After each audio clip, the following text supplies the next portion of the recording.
I also like doing laundry for the feeling of connection it brings me, especially now, when I see my family too little, when most of my time is taken up with things they have no part of.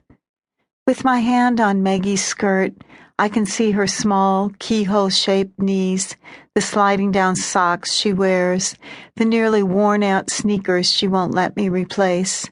I see her schoolgirl blouses and the half-heart necklace she likes to wear every day lately, advertising the fact that she is someone's best friend. And then, saving the best for last, I see her face, her still slightly rounded cheeks, her stick-out ears, her gorgeous red hair and matching freckles. She has just learned to make her own ponytail, and she stands softly grunting at the mirror in the morning until the lumps are gone, or nearly so. I can't attend to these small things now. Sometimes I sleep at Ruth's and am not there in the morning, and Maggie goes to school with messy hair, and with questionable color combinations, no doubt. She's lucky she's only 9. It doesn't really matter yet. Her bangs need cutting, her toenails too, probably. Joe can't keep up with these everyday details and still work the number of hours he's required to. I know that eventually all will return to normal at my house, and then we will feel better. And worse, too, of course. For now, I roll out pie crust, let myself be soothed by the sound of low-voiced interviews or oldies on the radio. I have learned so much lately about the salvation to be found in caretaking, whatever form that caring takes.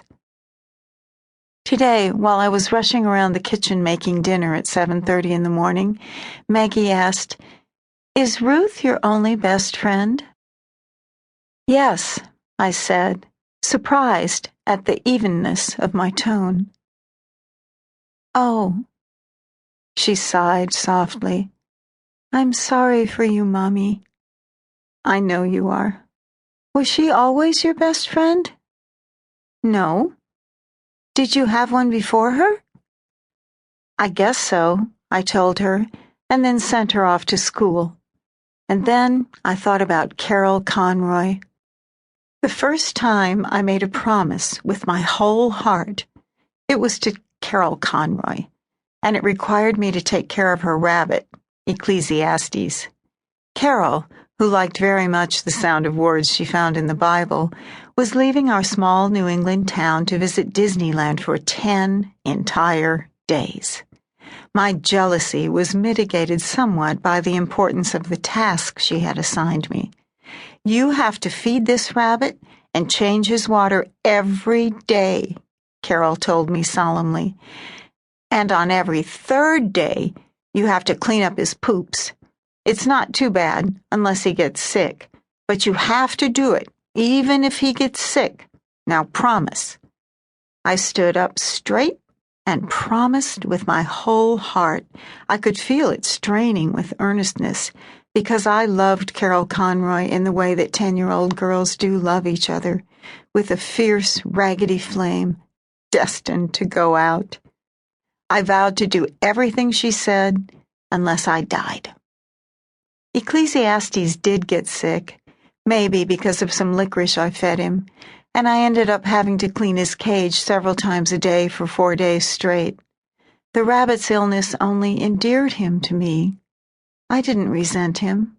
I wanted to help him, and I felt gilded when he recovered. Years later, I would say it was Ecclesiastes that prompted me to become a nurse. And now, years after becoming a nurse, in fact, years after having left the profession to take care of my family, I have again made a promise with my whole heart, again out of love for my best friend. Only this time, my friend's name is Ruth, and this time, the flame is steady, in no danger of going out. I would say it is of the eternal variety. So now it is 10:30 in the morning, and Ruth is in the bathtub, and I am straightening out her bed. She has a white eyelet dust ruffle, white sheets with eyelet trim, a blue and white stripe.